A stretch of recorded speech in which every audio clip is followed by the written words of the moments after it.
ನಮ್ಮ ತೆರಿಗೆ ನಮ್ಮ ಹಕ್ಕು ಅಂಥೇಳಿ ರಾಜ್ಯದಾದ್ಯಂತ ಈಗ ದೊಡ್ಡ ಮಟ್ಟದಲ್ಲಿ ಅಭಿಯಾನವೇ ಶುರುವಾಗ್ತಾ ಇದೆ. ಕಾರಣ ಉತ್ತರ ಭಾರತ ಮತ್ತು ದಕ್ಷಿಣ ಭಾರತಕ್ಕೆ ಇಲ್ಲಿ ತಾರತಮ್ಯದ ವಿಚಾರ.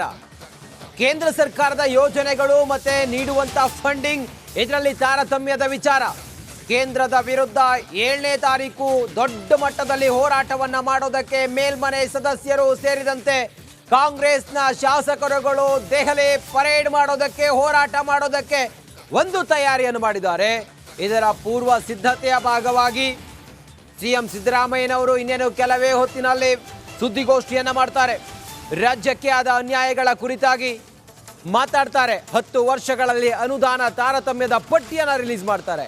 ಪೆನ್ ಟು ಪೆನ್ ಮಾಹಿತಿಯನ್ನ ಸಿಎಂ ಸಿದ್ದರಾಮಯ್ಯನವರು ಬಿಚ್ಚಿಡ್ತಾರೆ.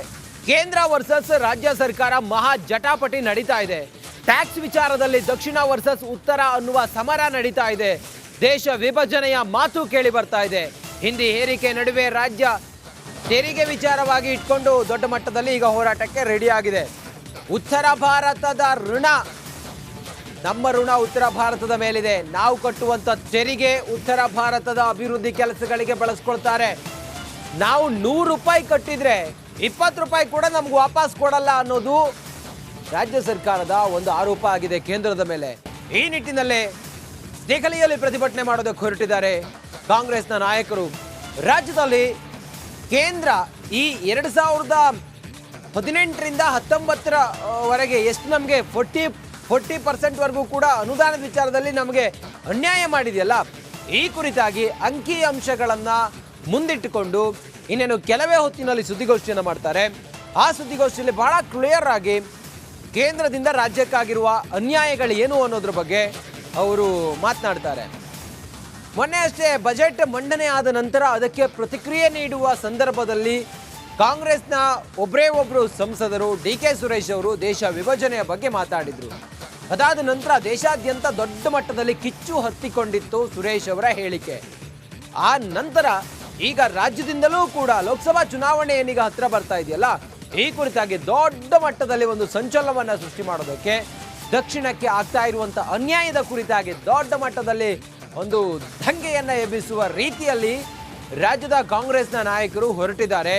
ಆ ನಿಟ್ಟಿನಲ್ಲೇ ಕೇಂದ್ರದಲ್ಲಿ ಅಥವಾ ಕೇಂದ್ರಕ್ಕೆ ಸೆಡ್ಡು ಹೊಡೆದು ದೆಹಲಿಯಲ್ಲಿ 138 ಜನ ತಮ್ಮ ಶಾಸಕರು ಸೇರಿದಂತೆ ಕಾಂಗ್ರೆಸ್ನ ನಾಯಕರುಗಳು ಹೋರಾಟವನ್ನು ಮಾಡೋದಕ್ಕೆ, ರಂಗ ತಾಲೀಮನ್ನು ಮಾಡೋದಕ್ಕೆ ತಯಾರಿ ಮಾಡ್ಕೋತಾ ಇದ್ದಾರೆ. ಅದರ ಪೂರ್ವ ಸಿದ್ಧತಾ ಭಾಗವಾಗಿ ಹಾಗೆ ಏನು ಅನ್ಯಾಯ ಆಗ್ತಾ ಇದೆ ಅನ್ನೋದನ್ನು ರಾಜ್ಯದ ಜನರ ಮುಂದೆ ಇಡೋದಕ್ಕೆ ಮಾನ್ಯ ಮುಖ್ಯಮಂತ್ರಿ ಸಿದ್ದರಾಮಯ್ಯನವರು ಕೆಲವೇ ಕ್ಷಣಗಳಲ್ಲಿ ಸುದ್ದಿಗೋಷ್ಠಿಯನ್ನು ಮಾಡ್ತಾರೆ. ನೋಡಿ, ನಾವು ಲೆಕ್ಕಾಚಾರಗಳನ್ನು ನೋಡ್ತಾ ಹೋದರೆ ಅಥವಾ ಅಂಕಿಅಂಶಗಳನ್ನೆಲ್ಲ ನೋಡ್ತಾ ಹೋದರೆ ಹೆಂಗಿದೆ ಅಂಥೇಳಿ ಗಮನಿಸ್ತಾ ಹೋದರೆ ಕೇಂದ್ರದ ತೆರಿಗೆ ನೀತಿ ಇದೆಯಲ್ಲ, ಅದು ರಾಜ್ಯಕ್ಕೆ ಅನ್ಯಾಯ ಆಗಿದೆ, ತಾರತಮ್ಯ ಮಾಡ್ತಾ ಇದೆ. ನಾವು ಕಟ್ಟೋದು 100 ರೂಪಾಯಿ ಆದರೆ ಅದರಲ್ಲಿ 20 ರೂಪಾಯಿ ಕೂಡ ನಮಗೆ ವಾಪಸ್ ಕೊಡೋದಿಲ್ಲ ಅನ್ನೋದು ಇವರ ಒಂದು ಆಗ್ರಹ ಆಗಿದೆ. ನಾವು ಗಮನಿಸ್ದಂಗೆ ಕನ್ನಡಿಗರು ಬೆವರು ಸುರಿಸಿ ಕಟ್ಟುವ ತೆರಿಗೆ ನಮ್ಮವರ ಕಷ್ಟಕಾಲಕ್ಕೆ ಉಪಯೋಗಕ್ಕೆ ಬಾರದೆ ಉತ್ತರದ ರಾಜ್ಯಗಳ ಪಾಲಾಗ್ತಾ ಇದೆ. ನಾವು ಗಮನಿಸ್ದಂಗೆ 40% ಪಾಲು 2018 ಮತ್ತು 19ರಿಂದ ನಮ್ಗೆ ಕಡಿಮೆ ಆಗಿದೆ.